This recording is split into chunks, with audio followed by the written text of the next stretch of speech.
Hey, what's up, y'all? I know you're ready to get into the review, but I just wanted to stop and tell you that I have a podcast out now. It's called Circles of Trust, and it's with my homeboy Connor, and it's awesome. All we do is we talk about stuff that we like, we don't like, we're feeling different about, and as far as movies, pop culture, video games, you name it, we're probably going to have it on the channel. And every now and then we'll have some special guests that'll come through and give their point of view on certain things. So link is going to be down in the description. So thank you for listening to this, and we're going to get on with the video.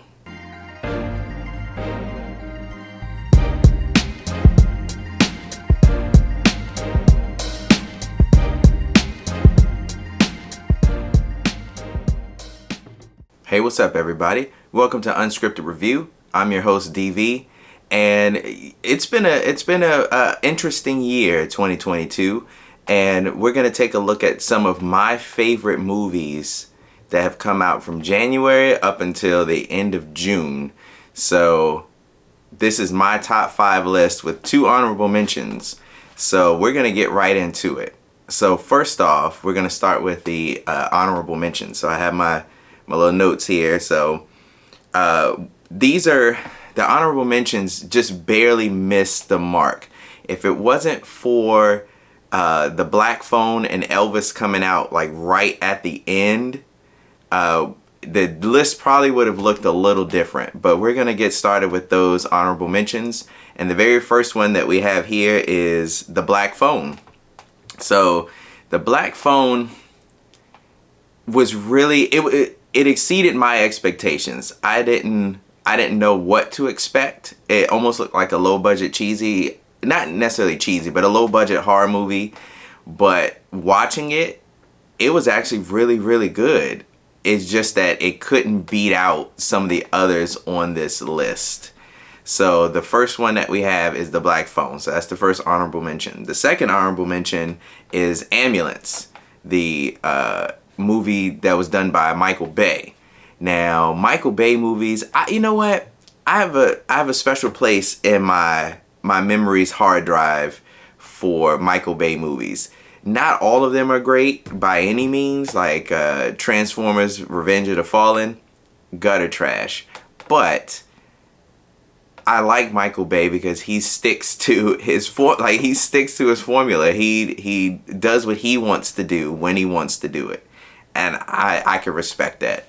So Ambulance was very, very good. Another movie that exceeded my expectations, and it would have been higher up on this list. It's just that some of these other ones are just great. So if I'm starting out with 2 movies that I really like in honorable mention categories, then you know the rest of the list, it can't be beat. So that's my honorable mention section. So remember, it was the Black Phone and Ambulance. Those were my 2 honorable mentions before we get into the main list.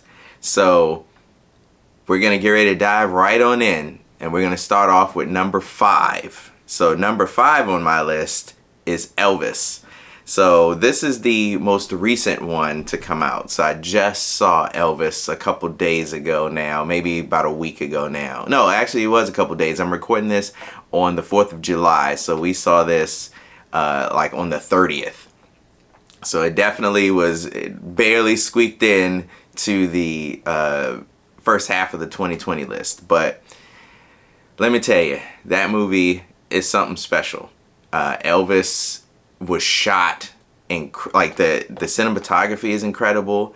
It almost feels like a superhero story, like an origin story of a superhero. So you get to see the rise of a superhero and the rise of a supervillain all at the same time. It's really cool. The performances were great. Like, man, yes. So number 5 on the list is Elvis. So moving on to number 4, we have Sonic the Hedgehog 2.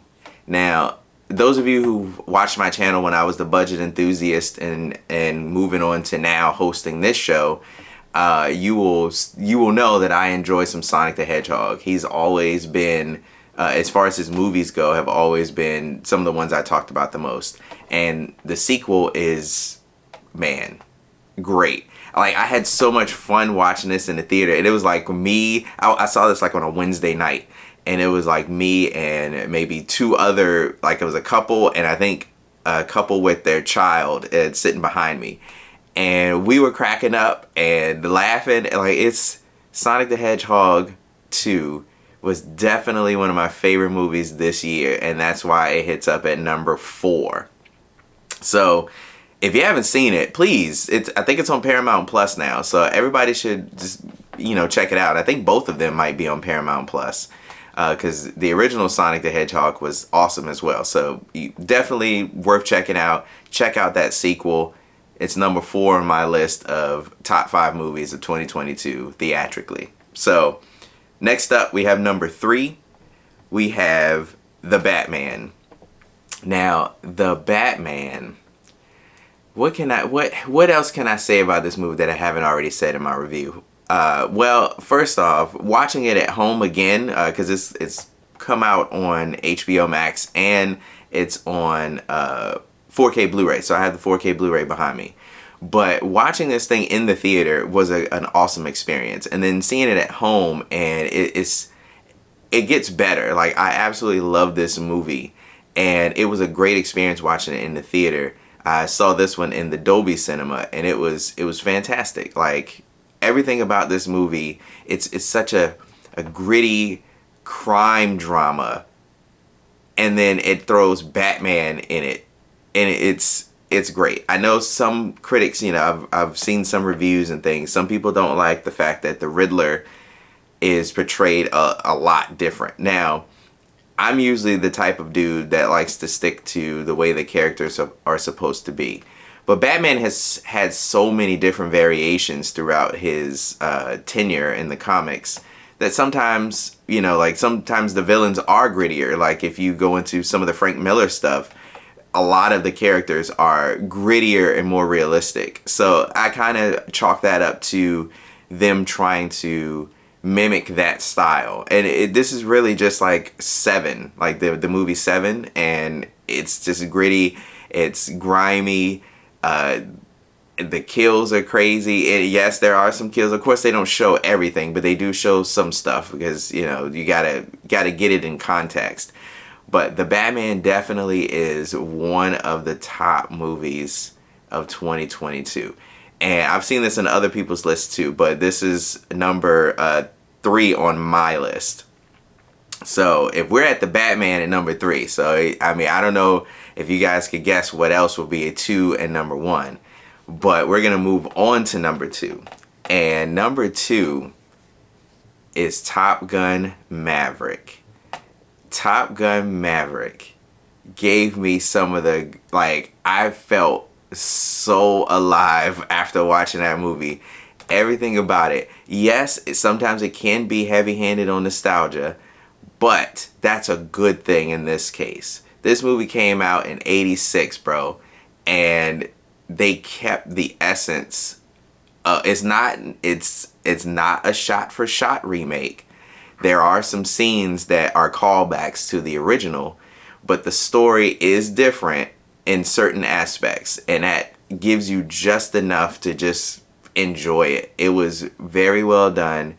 The flight sequences were absolutely amazing, and if you have to see them in IMAX, and that's the thing. IMAX sets that off. Normally we gravitate to the Dolby Theater, but we saw this one in IMAX, and my goodness, those flight scenes are just simply amazing. So definitely one of my favorite movies of 2022. When I saw it, I was like, this has to make a ton of money. And as you know, like I said, I'm recording this on July 4th, so this particular movie already crossed the $1 billion mark. So that's awesome. And thank you for everybody who wanted to see it, because, man, we need more movies like this. We need to show Hollywood that it's okay. It's okay to be patriotic at times, and it's okay to make a movie for the fans.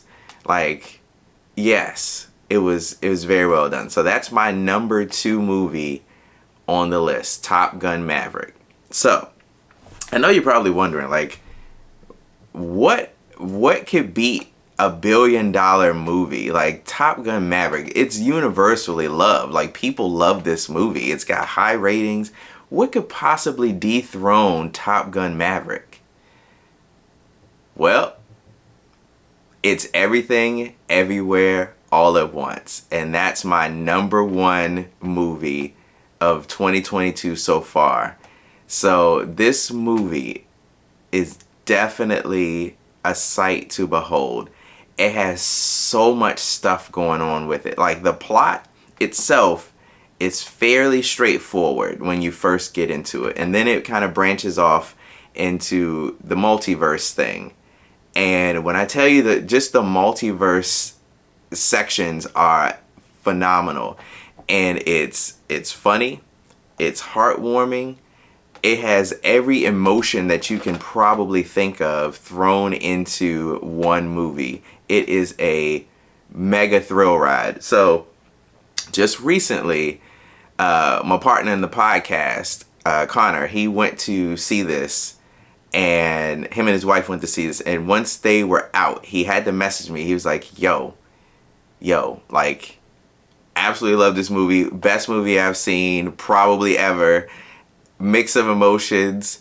I laughed, I cried, everything. It has that type of impact on you. And I know not everybody can relate to some of the themes that are in there, but at the same time, it's a human story. Like, this stuff happens on the daily for a lot of people. Not necessarily the multiverse thing, but the story arc surrounding the multiverse. The reason the multiverse comes into play. It's very touching, and it has some awesome performances. Michelle Yeoh, my man Short Round is back, y'all. Short Round from Indiana Jones, man, he's back. And when I tell you, he stole the show. He definitely was a bright star in this film. He took it up a notch. He is definitely dope, and I wish that, hopefully we'll see him in more movies after he does this. And everything about this movie was fantastic. The visuals were great. It was actually on a very modest budget compared to a lot of the trash that we've seen out here that have these super high budgets. And it blew me away. It blew me away. Now, this was a tough decision to get all these together, because I've seen, I think it's 21 movies so far this year in the theater. So it was very tough to get all of this together and break down the pros and cons of each one. But to be honest, the Everything, Everywhere, All at Once and Top Gun Maverick were automatically in the list. The rest of them, I had to pretty much duke it out and go with pros and cons and shuffle some things around. And then here we come, Elvis comes out. So I had to resort to different means of calculating how I can put these movies into the top 5. So I'm just gonna pass this off to my man Scott Steiner. He's gonna explain exactly how we came up with this. They say all men are created equal, but you look at me and you look at Small Joe, and you can see that statement is not true. See, normally if you go one-on-one with another wrestler, you got a 50-50 chance of winning. But I'm a genetic freak, and I'm not normal. So you got a 25% at best at beating me. And then you add Kurt Angle to the mix, your chances of winning drastically go down. See, the three-way at sacrifice, you got a 33 1/3 chance of winning. But I got a 66 2/3 chance of winning, because Kurt Angle knows he can't beat me, and he's not even going to try. So, Samoa Joe, you take your 33 1/3 chance, minus my 25% chance, and you got an 8 1/3 chance of winning at sacrifice. But then you take my 75% chance of winning, if we used to go one-on-one, and then add 66 2/3%, I got 141 2/3 chance of winning at sacrifice. See, Joe, the numbers don't lie, and they spell disaster for you at sacrifice. All right, so hopefully you guys got all of that. Hopefully you got all of that. That's what I had to do to calculate all of this stuff here. So, look, thank you guys for watching. Hopefully this has inspired you to check out some of these movies if you haven't seen them.